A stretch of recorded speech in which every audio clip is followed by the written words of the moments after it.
It is earnings season. This afternoon, we're going to hear from Microsoft and Google. Tomorrow, it's Meta, PayPal, Spotify, Pinterest. But the two stocks that we are most interested in are both reporting on Thursday, Apple and Amazon. We are in one of those stock market cycles where good news might cause a minor rally, but bad news can cause a major crash. Just look at Tesla. They blew out earnings last week with numbers that were more than 50% higher than analysts were expecting. The stock did shoot up 10% the next day, but that's already back to where it started, and today down even more. Just imagine if they had not reported record-breaking vehicle deliveries and record-breaking profit margins. That stock could have looked more like Netflix, which reported that it lost subscribers for the first time in a decade. Their stock is down 40% since last week. Last quarter wasn't much better for them. They dropped 30% after saying subscriber growth was slowing. That is 70% of their total market value gone in 6 months. Or look at Meta. They were cut in half since last summer, down 25% after their last report. That was revealing that they had a historic drop in their daily Facebook users, which has us looking closely at our portfolios and a couple of our biggest holdings, Apple and Amazon, companies that don't seem to be losing customers, that they can be impacted by the disastrous supply chain and inflation and China lockdowns. In the past, even after great earnings, we've seen that both of these mega stocks can actually fall when there are concerns about the future. So today on Dumb Money, let's look into the future. What are we expecting from Apple and Amazon? Now, is it time to head? We are Dumb Money. Three friends who turned $30,000 into $30 million using nothing more than Twitter and a zero commission trading account. The suits that work on Wall Street, they call those people the smart money. That's not us. Our goal is to help level the playing field for everyday investors. We are Dumb Money. Hey there, Dave here along with Chris and Jordan. We are Dumb Money. Welcome to Dumb Money Live. We are doing our best to hang in there in this market. I'm sure a lot of you are feeling the pain as well. Let's all band together and try to help others watching YouTube right now. Help them find this video. The Like Squad is doing their part this morning. You can help them by giving a gentle tap to the like button, or you can like the smash button if you prefer. Either way, we really do appreciate it. Chris, Jordan, the S&P down about 12% from its high. But the FANG stocks are doing way worse. Apple is the only one that's slightly outperformed the S&P over the past 6 months. So understandably, all eyes are on earnings this week. First off, have either of you already hedged your portfolios? Yeah, I raised a bunch of cash earlier in the year, and so that's my biggest That's your hedge? Yeah. Chris? Yeah, Jordan, I feel like of the three of us, you're the one that was just more naturally kind of suited for this market with your super conservative positioning. I also feel that you're the one that's probably in the best position to take advantage of what we know inevitably will be a super big opportunity at some point in the next few years. If you decide to get more aggressive, I hope you do. But guys, I've been getting so many DMs and messages and emails and calls from people just asking me, like, in desperation, like, what should I do, man? Like, everyone's in so much pain. We're all losing a tremendous amount of money. I'm losing a tremendous amount of money every single day, even though I've been hedged fairly significantly. For me, you know, Dave, over the past month I've been hedged. Yep. It doesn't matter. I think this is one of the most unpredictable, difficult to assess markets day in and day out that I've ever been a part of, quite honestly. I'm having this conversation every day with people. There are way more questions than answers when I try to assess, should I be long or short the market? Questions that are just incredibly difficult to answer with any sort of accuracy or confidence. And for that long reason, or short or neutral, or just trying to maintain neutrality by having your long positions hedged. And I'm not yet in a hedged position. You were for a minute, and you took it off. But the question I would ask you, Dave, is when you look at why the market's going up and down every day, it is almost impossible to understand what investor expectations are day to day.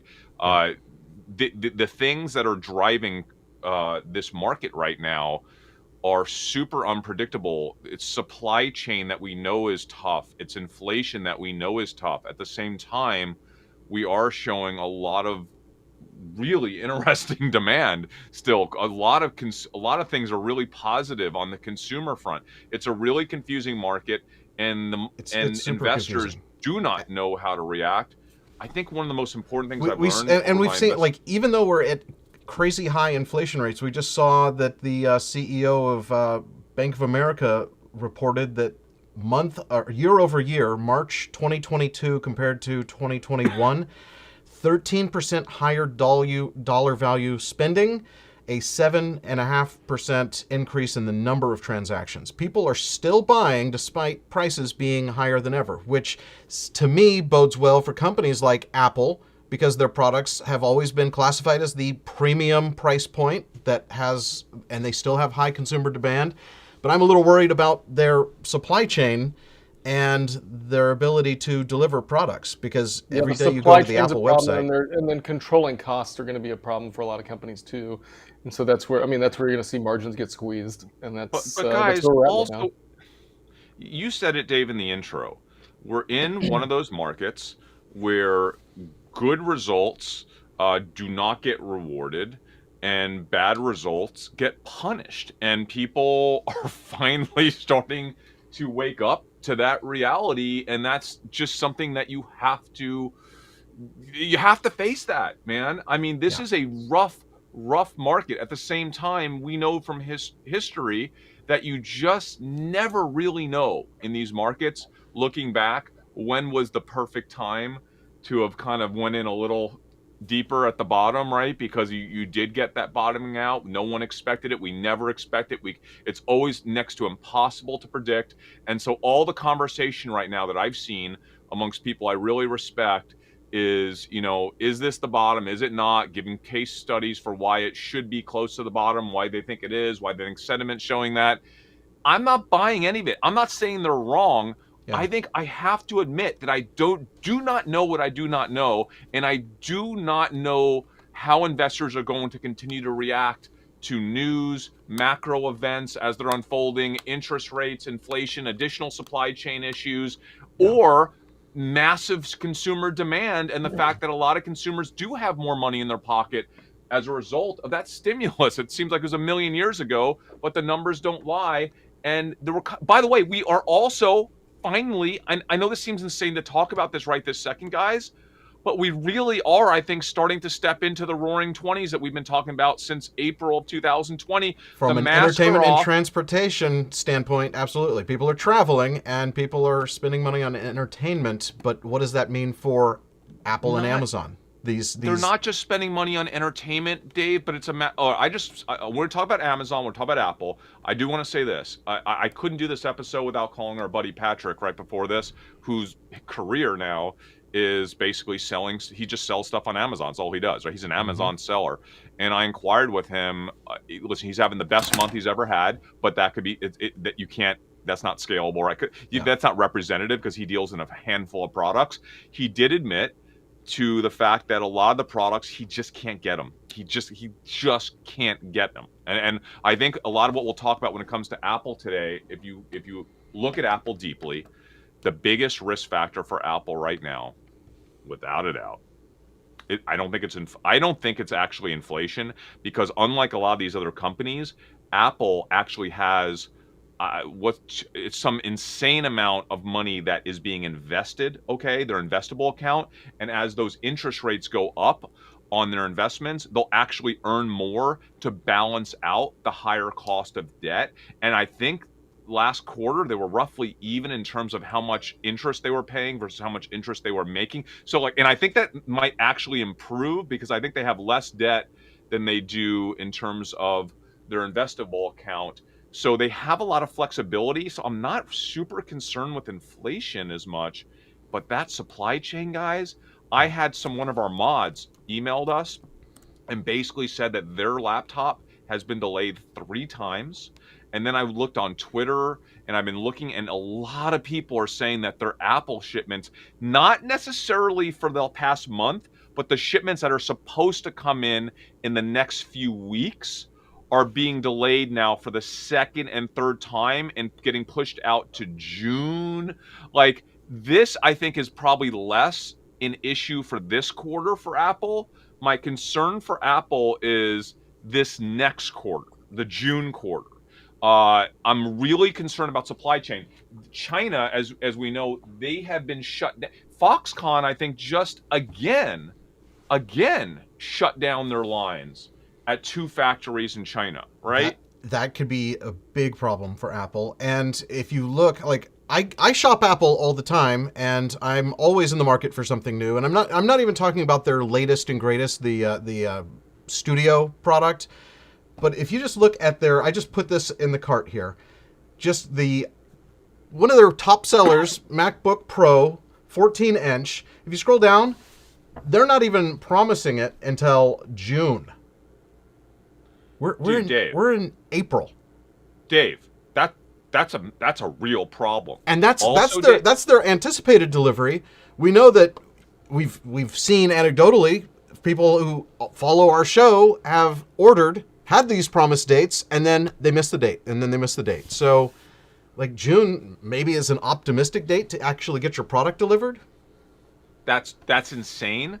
And also, Dave, China was the fastest growing geo for Apple last quarter, okay? That's where a lot of their growth was coming. China has to be, I mean, I don't know, are they better or worse off? They don't have the shipment issues, but again, if a lot of big Chinese cities are now locked down, they're probably not able to get, I mean, in a weird way, you think like maybe they care more about tech, so maybe that's actually helping the demand curve over there for Apple products. But they're probably not getting deliveries because they're not letting people. I saw video. Did you see this of people letting their dog hit with a rope out of their high-rise building? They're lowering their dogs with a rope. It blew my mind. All the way down to the ground so that their dogs can walk around and actually like go to the bathroom because they're out of like, not a litter. I guess use litter for their dogs there in apartments. Like, they're out of that stuff. Like, and so they're lowering their dogs down. So I don't think they're able to actually even leave their buildings in a lot of areas. It's wild. It's like back in 2020 again. Absolutely wild. It's not good. It's a risk factor. It's a major risk factor. But at the same time, and we saw that Apple has the number one spot again. This was last quarter, but I've seen analysts saying that they're thinking that iPhone sales are going to be lower than expected. How can an analyst say something's lower than expected? They're the ones who set the expectations. But anyway, they're saying they're going to have soft sales in China this quarter, and that could be a big problem for Apple. Okay. Also, sorry, I just lost. Oh, stronger dollar. Stronger dollar is obviously a headwind as well for margins for Apple, right? With as many sales they do outside the U.S. I do have the numbers on the investment fund generated $2.8 billion in interest and dividend income, which offset the $2.6 billion in interest from the $110 billion in debt. Okay, so that's something just to be aware of for Apple. That's a net positive for Apple. But guys, I can't go into Apple earnings. It's one of my largest holdings. I just can't do it this quarter without hedging. So I did hedge almost my entire. I essentially hedged my entire Apple long position. I have the equivalent amount of puts. Actually, I bought a little more puts than I have stock because there's so much premium that you have to pay right now, and that's what hurts. I bought in the money puts. I think my puts are like the one. I don't know what's the trend at 160 right now. I think my puts right now. I think I have the 175s. I see the 165s or the 170s. I'll check here, but that's how. And they expire Friday. 30. What? Puts are expensive at VIX 30. They're very expensive. It hurts. Which is why I haven't done anything, because my philosophy on Apple is even if it's painful for another quarter, another year, another 2 years, Apple's going to be one of those companies that turns around. And so would you sell your Apple stock anytime in the next 2 years? Or are you just putting this margin or this hedge in place so that you're feeling a little bit better about your account balance and not just thinking about your share total count in Apple? Dave, if I were younger and had an income, I kind of really don't have income outside of my investment. None of us have income. If I were younger and had income, I probably wouldn't hedge at all. I have been slaughtered so bad recently by this market that I'm at a point where I just need to do some hedging. You know that I also have a more cost-efficient hedge through shorting the SPY and shorting the Qs, which are basically just shorting the indexes that represent my portfolio. That's a way for me to hedge my portfolio without paying any premium fees, okay? And at the same time, I don't have to deal with any tax consequences, right? Because they're not similar assets, although they kind of do represent similar moves. So that's a really efficient way to hedge. But for Apple and Amazon this week, and we'll talk about Amazon, I wanted to do something that was more directly correlated to just this moment in time. And for that reason, I just couldn't stomach, I cannot stomach the thought of a massive black swan event happening to Amazon or Apple. That would destroy me. If these things got knocked 15%, right, 20%, something like that, I think it's in the cards that it could theoretically happen. I don't think that it will, but I just can't take on that risk. And the best way for me to hedge there was to buy some puts on both. Amazon, I'm only 50% hedge, not even, about 45% hedge on my Amazon long, and I'll talk about why I did that as well. But I needed to put on this hedge. It's too much risk going into this earnings week. I have to get through this week. If we can just get through this week. But you don't think there's any realistic chance that we're going to see either Apple or Amazon have the kind of hit that we saw in Facebook or Netflix? Do you? Well, I think no. I don't think it's like no Netflix. Absolutely not. I don't think. By the way, we're not financial advisors. Like both of those stocks, this is what basically, we're doing for our account, guys. Just not financial advice. So do your own homework and figure out your own stuff. But Meta, Facebook Dave, was cut in half. Netflix is down 70% from its all-time high. The problem is, I mean, those guys are shedding users, though, right? And so that's Yeah. that. I mean, you start doing that, and then your growth. And I don't see that. I just see that Apple is going to have a hard time selling, as they have a product that is in high demand, but they're going to have a hard time actually fulfilling that product right now. Well, when was the last time they took a huge all-at-once haircut? Was it when they pre-announced, like 3 years ago? But Dave, the stock reflects that, though. You have to understand, I agree with you that there's a lot less downside sentiment on either, for different reasons, on Apple and Amazon, but also Apple's trading at near all-time highs. So it wouldn't be a big deal for Apple to get a 15 to 20% hit here. It's not like it's already down 10% from its all-time high. So that's how much in more? This environment? 10% in this environment is trading way up for tech stock. You know that, Dave. So Apple hasn't had its beating yet, and I'm not saying it's going to get one. Apple has somehow figured out every quarter, they magically figure out a way to surprise us all.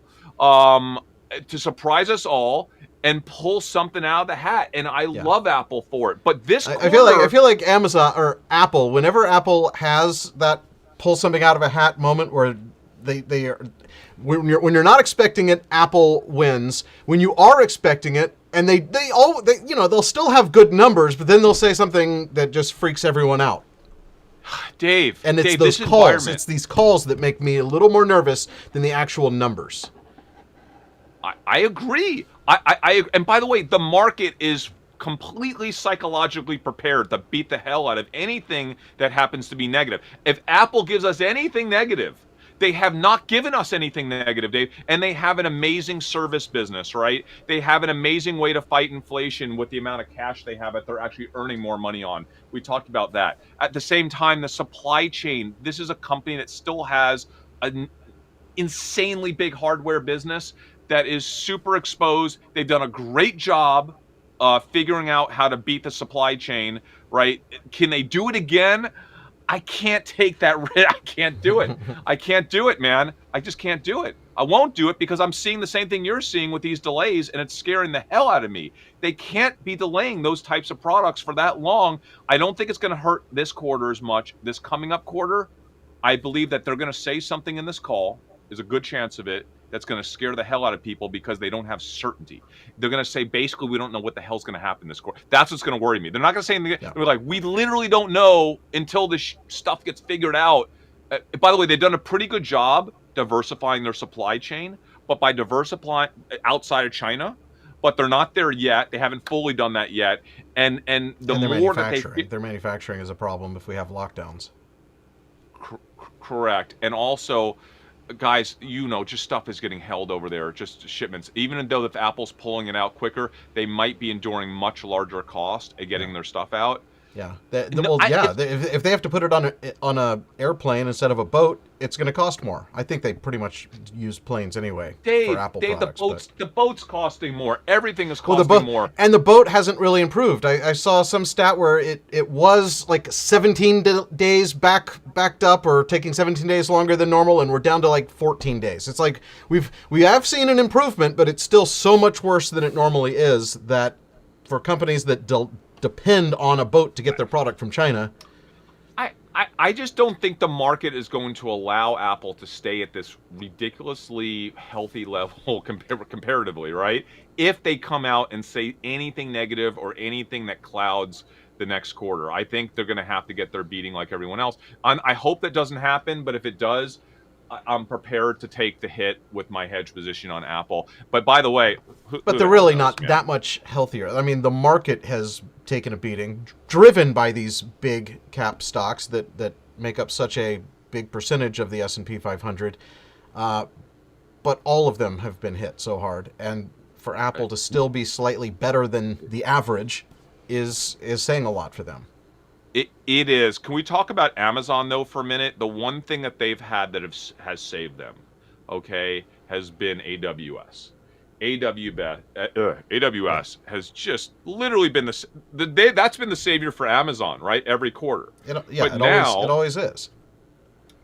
But now we're really asking a lot at AWS this quarter, because I believe that I don't know, man. I think the retail business at Amazon this quarter is really same thing. The cost pressure. We saw that 5% hike for fuel surcharge and for inflation. I think we all know that 5% is not nearly enough to cover the increase in fuel and inflation that Amazon is having to deal with. They could only push their sellers so hard.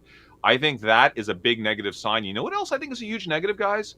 Actually, do you remember that? Remember that stock split that they announced that goes into effect in June? Looking back, I'm starting to think that announcement could be a distraction announcement for Amazon to try to counterbalance the volatility that they know might be hitting their stock this next quarter. Because we saw the stock run huge on that announcement, right? But if at the same time now, if we have a really rough quarter for earnings, I feel that without the announcement, they needed to do something. It's odd timing. I thought it was odd timing for them to do that when they did. Now I'm nervous about it. I'm nervous that they did that in anticipation of wanting to counterbalance what could be a rough quarter for Amazon. It's just a thesis. Yeah. But, and I by the way, I think stock split announcements are stupid, right? I mean, I hate them. I think we're not going to go into that again. But I'm worried about Amazon. One thing that a company can do to put something that doesn't have actually any financial impact on the company, put out there that gets people talking and gets people thinking, oh, well, if Amazon is down, a $2,800 stock that goes down 50 points. 50 points sounds way worse than 10 points, right? By the way, I guess, but the biggest thing that it does is it creates more liquidity in the options market. And technically, that's what it actually does. Or have been trading over the past 5 years. You've got way more options trading daily than you do stock, and so it's huge for a company. Yeah, and it might make it worthwhile for me to write some covered calls on Amazon again, which just hasn't really been worthwhile for a while.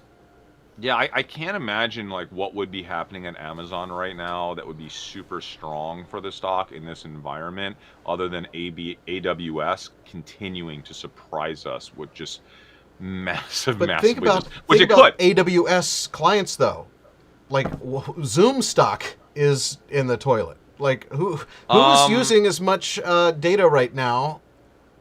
They have is been, using more than they have been historically.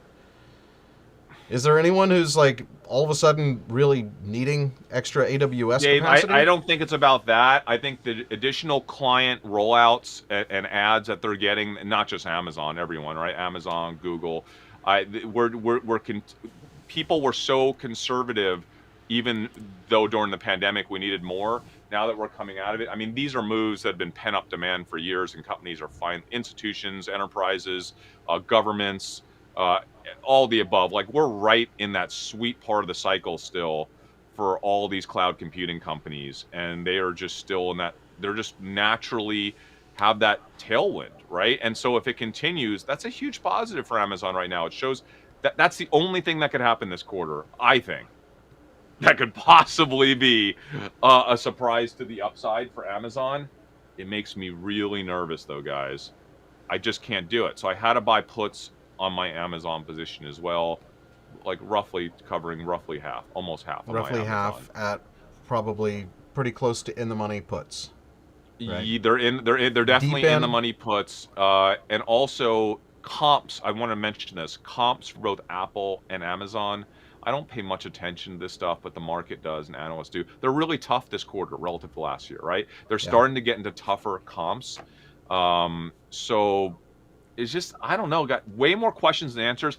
I would love to sit here and say, hey, I have the answer for Amazon and Apple earnings. I've never been more clueless. And I think it's really important for investors to recognize when they just don't know, and they have to take measures to protect themselves. And again, for me, I need to protect myself. For someone else, they might be like, hey, I'm not going to play that game quarter to quarter. I know I want to be in these two stocks long term, and I don't want to do anything to take money off the table. Even if we get hit here, I don't want to mess with it because premiums are expensive, and even if you hedge with the general market, you can get caught. You see what happened yesterday with the market, how quickly it whiplashes. Who knows? Maybe Amazon AWS is super strong. Maybe Apple surprises us somehow. So here's a couple of scenarios. Apple just blows it out, and they have yet another record revenue year, quarter, another record earnings. Last time, what did they beat by, like 10%? Yeah, they beat 10% on earnings last quarter. What if they beat by 12% this time? Is that going to pull the whole market up, or is that just going to pull them up, or what's going to happen here? You know what I feel like here, and at least we're admitting it. I feel like when you watch a chartist on CNBC, and they basically don't give you any position, but they try to act like they're giving you alpha. I'm not even acting like I'm giving you alpha. Like, we're giving you, this show today is to show you that we've analyzed this, we've researched the hell out of it. I spent a lot of time on this, and I walked away with very little confidence, very little alpha. By the way, I do want to say this. This is really important. I just pulled up. I can draw some lines on these charts here. I just don't know. I mean, there's a bottom. Here's another one. So guys, I pulled up a web stats. I pulled up web traffic on aws.amazon.com. On, if those of y'all that don't know, I have a subscription that I pay 5 figures for to be able to see this stuff year over year.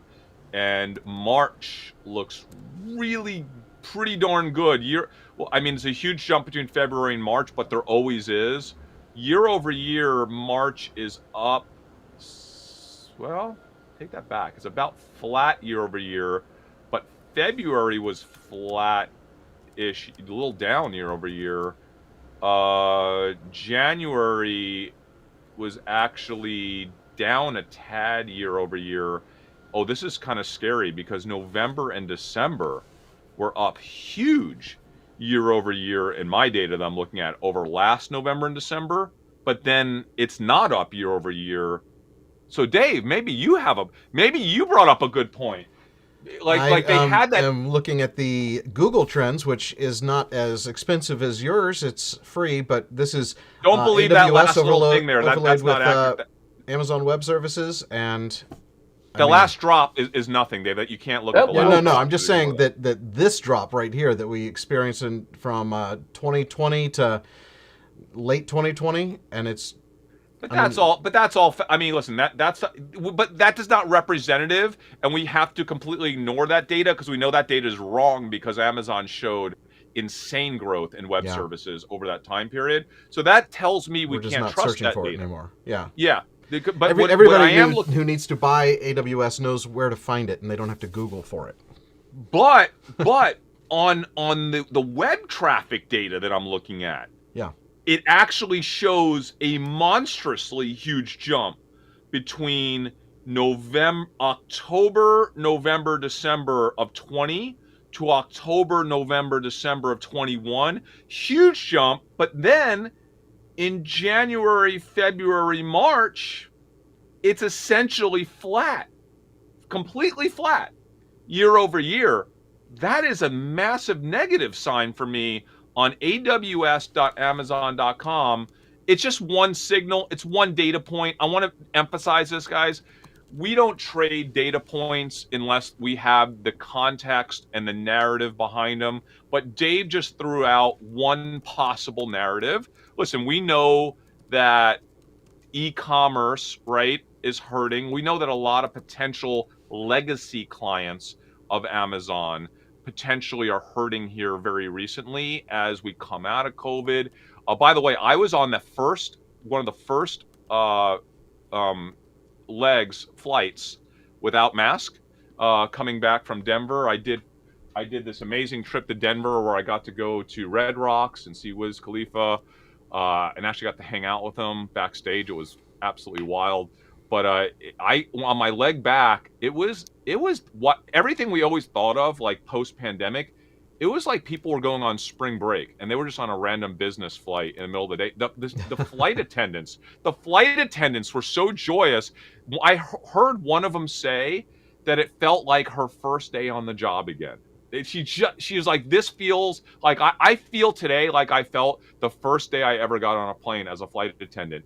That's how joyous it was. But that just kind of shows you the sentiment towards, you know what? I'm going to go out and shop. I'm going to the mall, man. I'm going to places. Like I am more concerned about e-commerce at this very moment than I was 60 days ago because of the sentiment of people just want this happening right at the time when the sun's coming out, right? You just want to get out.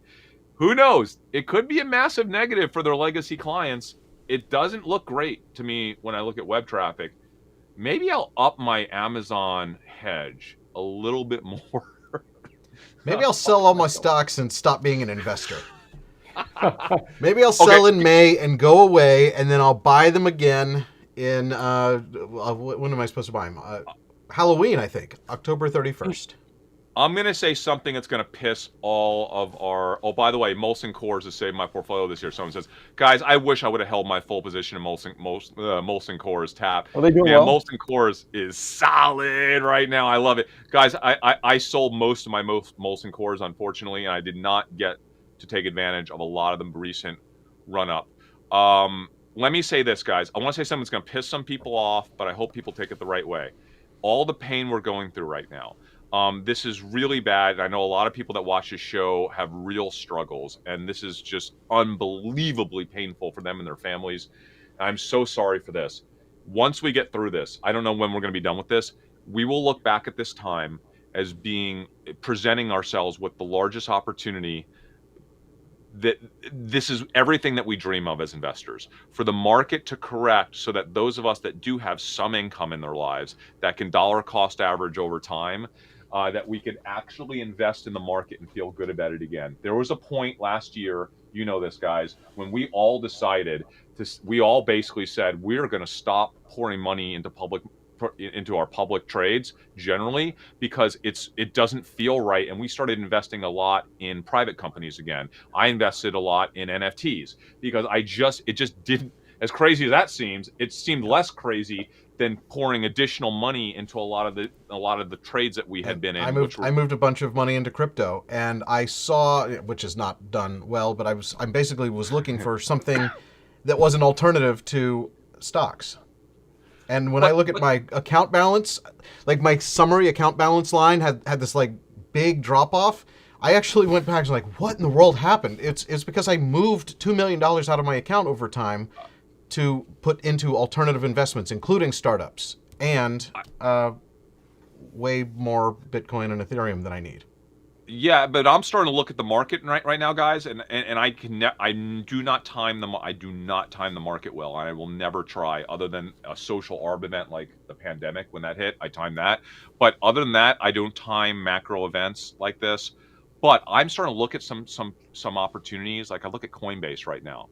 I look at Coinbase, and I'm like, I'm not in Coinbase. I sold a little bit that I had, and the NFT launch that Coinbase had disappointed me. It's limited in scale. Maybe it will get better, but I'm not investing in Coinbase on the launch of their NFT market anymore. I do not have a confidence that it's a game changer for that company like I anticipated it might be. But I'm looking at Coinbase and I'm thinking, man, these guys are making investments for the far off future. And if crypto ends up being even half of what we think it might be for the next 20 years, if blockchain and NFTs and this whole world changes the way I anticipate it will, Coinbase is going to be one hell of a bellwether anchor company to invest in, a company that's highly profitable, a company that is in the process of getting into subscription products. You know that they're testing a $25 a month for all the crypto trading you want to kind of get. Yeah, it's a subscription with free trades after that, and I don't know how what they're really doing, because there's still the potential for making a profit on the spread. I'm just saying, guys, I wish I had a real job right now. I wish I had a job where people were just paying me money and I had some extra income. I mean, listen, well, it's a very good job market. If you wanted to go get a job right now, you could. So I am actually focused right now on a few things for cash flow. I have my restaurant. We're looking at expanding our restaurant. We're looking at also Collecticon, which I'm have a big part in Collecticon. Our ice cream venture. I hope that ends up being a big cash flow. I'm looking. I'm I really start looking forward to the ice cream store opening. Yeah, where can I? But that's kind of designed as kind of a hybrid cash flow venture / venture scalable business, kind of a hybrid. I'm like, where can I start making real money this next year, to where every month I have some extra cash to put into some of the things that I love? Because guys, I'm telling you, I mean, Jordan, even you, as conservative as you are, you have to be looking at some of this stuff right now and just being like, you've got to be thinking about getting more aggressive at some point in the future, right? At these valuation levels. Everything that I've done is purely tactical. I could kind of see, I saw this coming, and so I sold a bunch of stock, right? And I didn't do that just to hold cash. I did it for opportunities that will come down the line. This is what you do. I didn't sell everything. I still like 70% invested. Yeah, I mean, listen, we just had an amazing Twitter Spaces on Lithium America. You know, it's one of my largest positions. I'm still a little nervous short term that Elon's going to come out and say, I'm definitely getting into the lithium business. I don't think that's a negative for LIC, but the market seems to think it is. And if he actually does that, I could see Lithium America falling even harder than it fell already. So, like, I'm a little nervous about the next few months, but that's a company I kind of would like to own some more of. I really would. I want to be in heavier in that company prior to August, when we get closer to that possible. Yeah, I think we get out of this quarter and some of this madness that's going on in the stock market, and I think, I would love to go pretty heavy into LAC. But Jordan, don't you think they're pre-revenue, and so you get people that are getting dunked on in the rest of their portfolio, and that's a place that they can go and raise some cash because they're up huge. And so, I think that, I hope that there's some better opportunities between now and when they actually start generating revenue. Yeah, I do want to mention something, because I don't know how many shows we'll have between now and Saturday. Guys, I know you'll want to know about me and ApeCoin. Yes, ApeCoin is now one of my largest positions, period.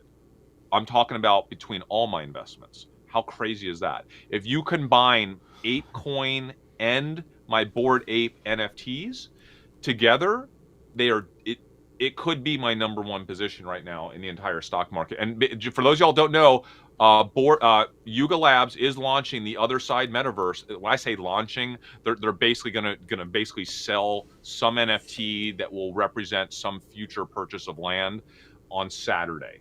I think at 12 noon Eastern. So I completely went in heavier than on that position. I've been adding to that position.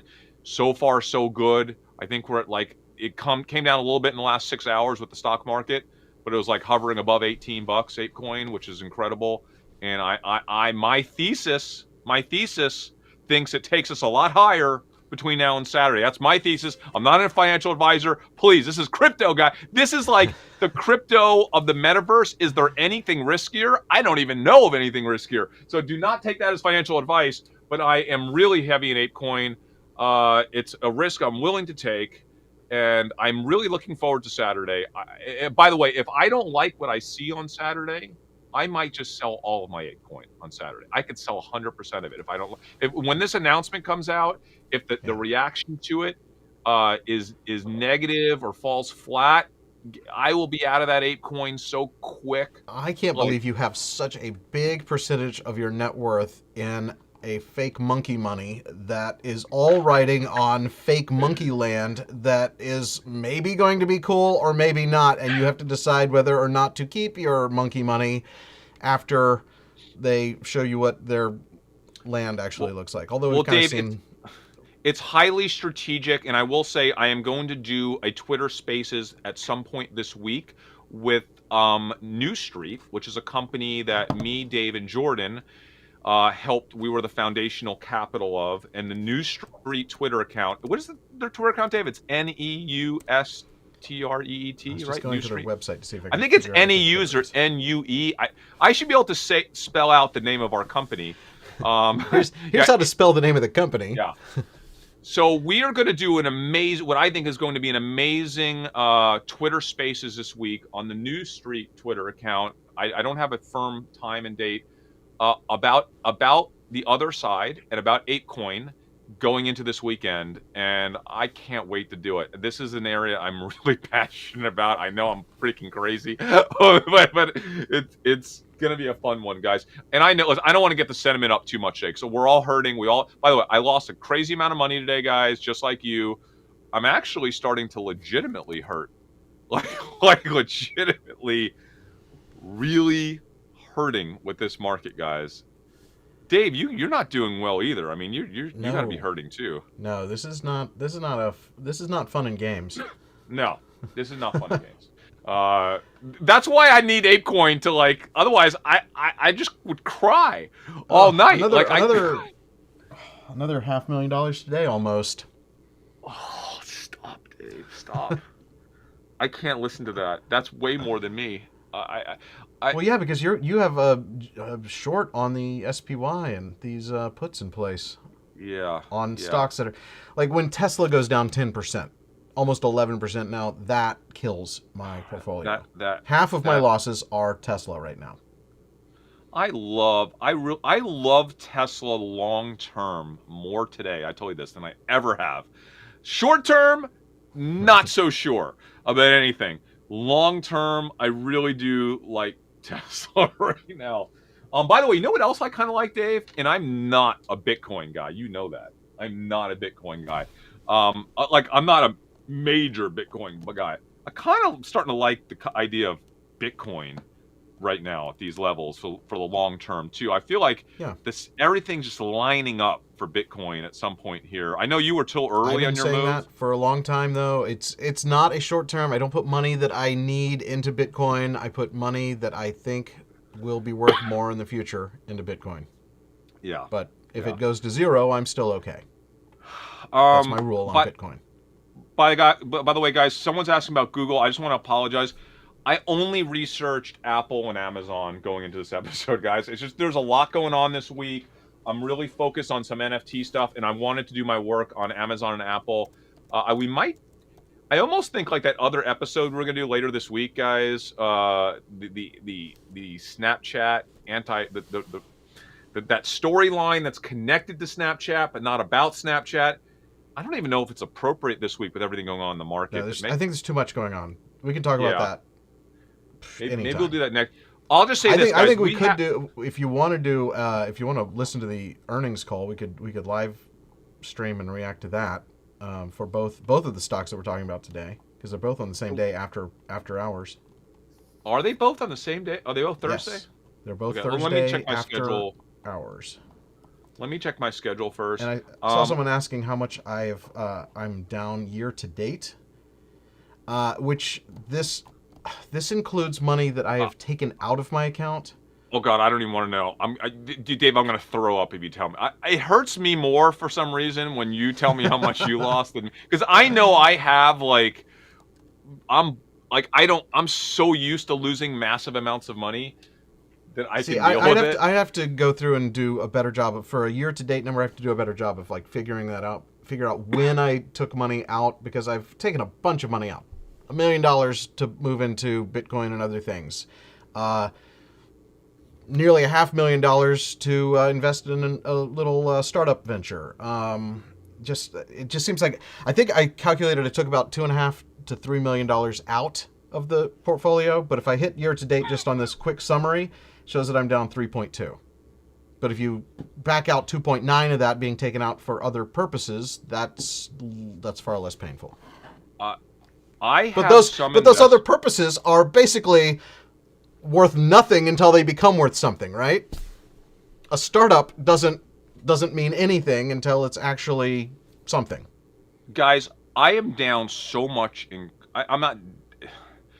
My latest Crocs investment, I'm destroyed in that Crocs investment. My latest Crocs investment, I really got hit hard on that one. So I'm so happy that I did clean out my portfolio a couple months ago and just went through and sold almost everything that I didn't have some level of conviction in. I sold half of my Crocs thinking that it had already gone down so much and I like them for the long term, but I guess foam shoes are just no longer the thing. Okay, Eric asked a great question that I do not want to answer on this episode, because I really want to spend some time and give you a really quality answer. Which are the best stocks to buy if the stock market trades sideways for the next 1 to 2 years? That is an awesome question, Dave. Can we do an episode? Let's do a sideways market episode. Yeah, that's a full episode in itself. You want to do that this week? Maybe. Yeah, I just want to make sure I have time to research. But yeah, that is a great question. We can do it next week. I'll put that. I'm going to slate that for everybody who keeps a calendar of Dumb Money episodes so that they can watch along at home. I'm going to put that on my calendar for the 3rd.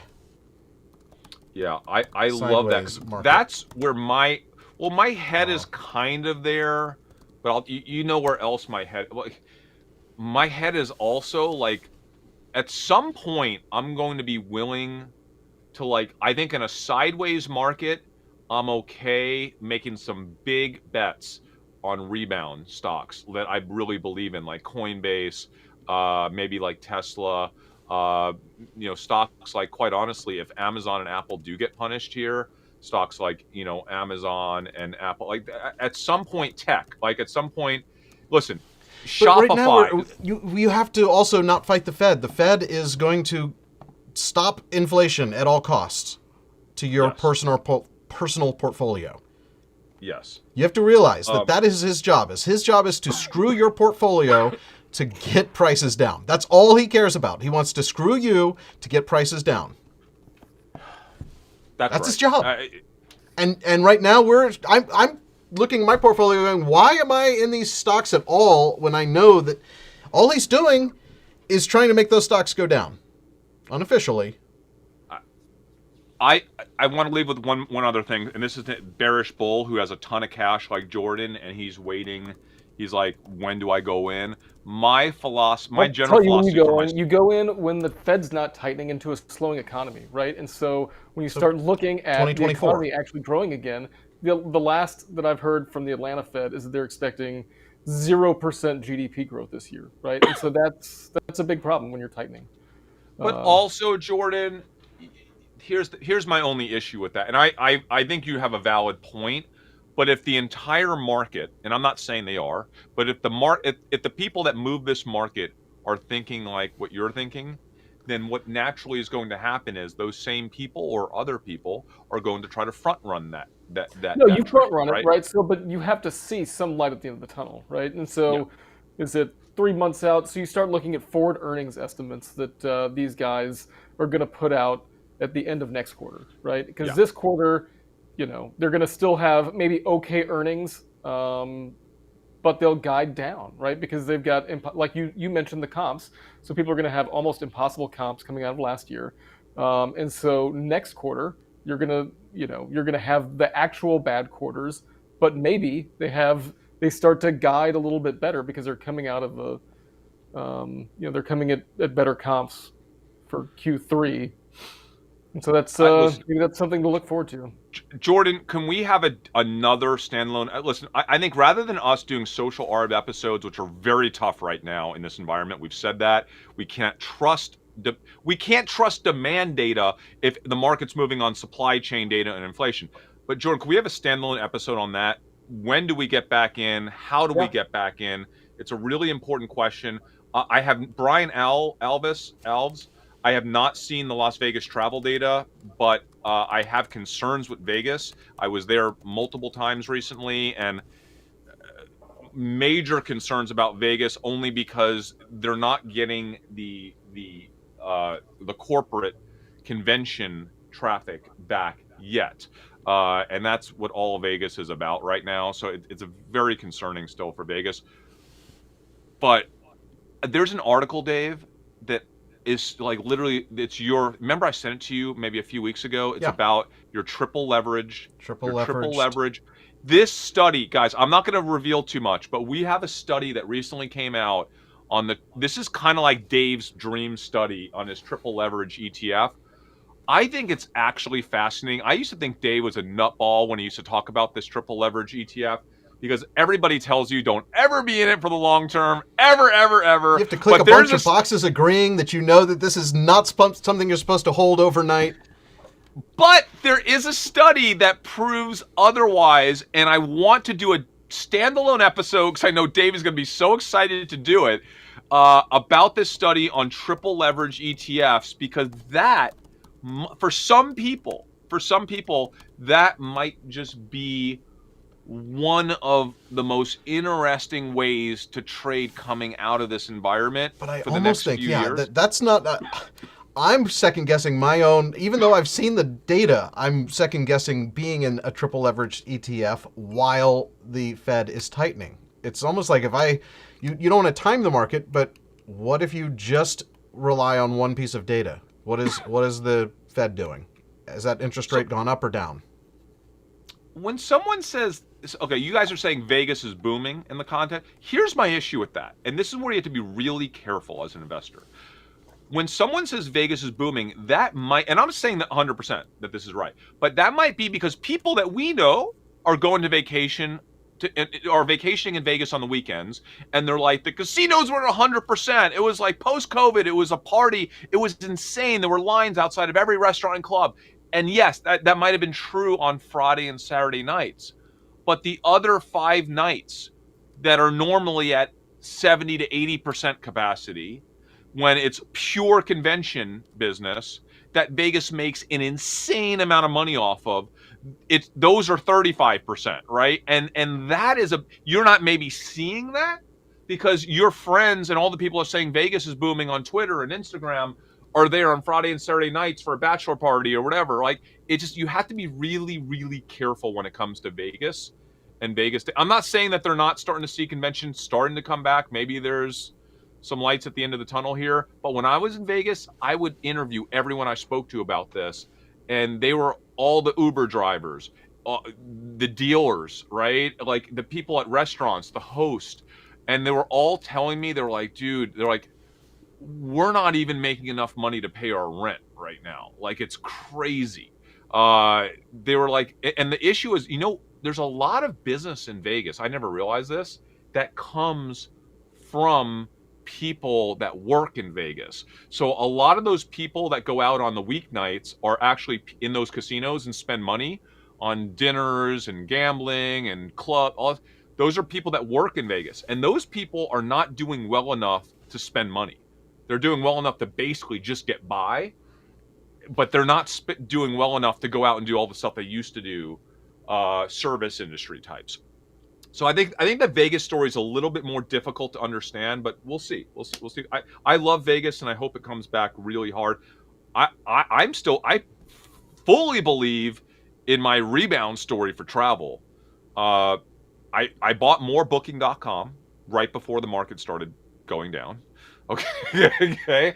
That was not a good timely purchase, but I did buy more Booking.com, and I'll probably buy more Booking.com. That's one of those stocks I'll just continue to buy more because these are things that I have a lot of confidence in, a lot. So, all right, guys. I'm sorry for y'all that are losing a lot of money. We're there with you.